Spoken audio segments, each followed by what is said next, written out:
Et vous écoutez le Grand Matin Week-end sur Sud Radio. Il est 8h11 en métropole. Quelle heure est-il à Pékin? Bonjour Nelson Montfort. Bonjour Jean-Marie, bonjour à vous tous. Pour répondre exactement à votre question, 15h10, 15h11. On vous souhaite un excellent après-midi Nelson Montfort en direct de Pékin. On a vécu avec vous sur France Télévisions, avec toutes vos équipes de France Télévisions, ces Jeux Olympiques d'hiver 2022 Pékin. On parle du classement de la France, 10e au classement des médailles. D'abord, est-ce que c'est un bon classement, Nelson ? Oui, c'est un classement correct. Vous savez, je ne suis jamais un grand fanat d'annoncer des prévisions de médailles avant que les Jeux aient lieu. La Norvège, l'Allemagne, les États-Unis, la Chine sont largement en tête. Ça, c'est pas une surprise. Il y a peut-être un petit peu moins de médailles d'or qu'espéré, mais elles sont très très belles. Outre évidemment celle de Fillon-Maillet dont vous avez abondamment parlé, oui. Celle de Noël en slalom, en ski et celle de Papadakis-Cizeron en danse sur glace sont, je pense, des médailles qui resteront longtemps dans le souvenir des Français. Est-ce que vous aviez vu venir cette domination incroyable du biathlon français? La majorité de nos médailles, c'est le biathlon, hein? C'est même le Jura. C'est même le Jura, c'est Quentin Fillon-Maillet, on est d'accord? Exactement, si on enlève le Jura et le biathlon du classement des médailles françaises, là c'est sûr que c'est beaucoup plus difficile.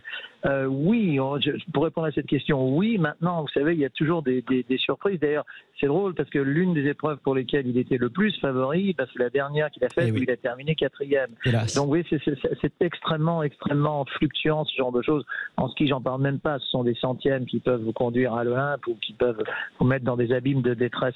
C'est ce qui est à noter justement dans ces JO, c'est à chaque fois le cas, mais là peut-être encore plus avec la pandémie et ainsi de suite, c'est que il y a eu beaucoup de moments de détresse que j'ai vécu vraiment, pas seulement avec des Français, avec des athlètes étrangers, etc. Et là, c'est très difficile. L'Olympisme, les Jeux Olympiques peuvent rendre formidablement heureux, mais peuvent également broyer. Le mot n'est pas trop fort. On l'a vu avec cette magnifique patineuse russe d'ailleurs qui a fondu en larmes, qui s'est complètement effondrée. Vous parliez de Quentin Fillon-Maillet qui est malheureusement, ça peut lui arriver, même à lui, a raté sa dernière épreuve. Parlons d'un autre exploit, même s'il n'est pas français, Nelson, c'est celui de ce Norvégien Johannes Bleu qui remporte 4 médailles d'or avec une dernière ce vendredi. Il égale le record d'un autre Norvégien. Ouais, je pense que c'est le plus grand biathlète de l'histoire probablement. Et en plus, ce qu'il y a de très rafraîchissant dans son exemple, c'est que souvent on dit, vous savez, les courses d'un jour, celui qui gagne la Coupe du Monde, etc., ne va pas gagner nécessairement les courses d'un jour. Dans son cas à lui, il a gagné les deux. Et ça, c'est très très bien. C'est pas du tout l'homme d'un jour, c'est l'homme d'une saison, c'est même l'homme d'une carrière. J'ajoute en plus que dans le biathlon, ce qui est très attachant, c'est que ça va bien au-delà des nationalités. Et il y a beaucoup d'amitié, beaucoup de solidarité entre les Français, les Norvégiens, les Scandinaves de façon générale. Et ça réchauffe le cœur. Sacré champion Johannes Bleu, le Norvégien. 4 médailles d'or, c'était le record de Björn Dahlem il y a 20 ans à Salt Lake City. Un mot pour finir, Nelson, notre déception quand même, surtout sur Sud Radio pour Perrine Lafont. Elle était rentrée hier au Mont-Dolme. D'ailleurs, elle animait une journée pour faire skier les enfants. Une pensée pour elle, on l'a vu en larmes sur votre plateau.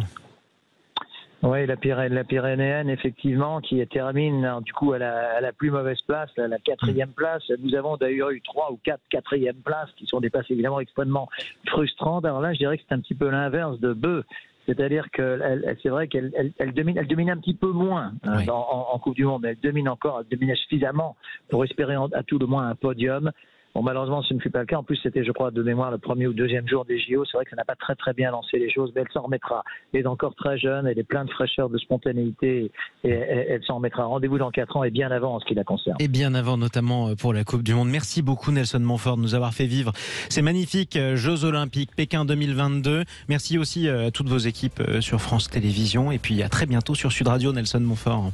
Avec grand plaisir. Plus grand plaisir dans le Grand Matin Week-end sur Sud Radio. Les amis, restez avec nous sur Sud Radio. Qu'est-ce que la biophilie d'après vous? La définition, on va ouvrir le dictionnaire. C'est la nouvelle tendance décoration pour 2022. Sandrine Debruyne vous explique tout dans quelques minutes, juste après la sélection musique de Bruno Dubois.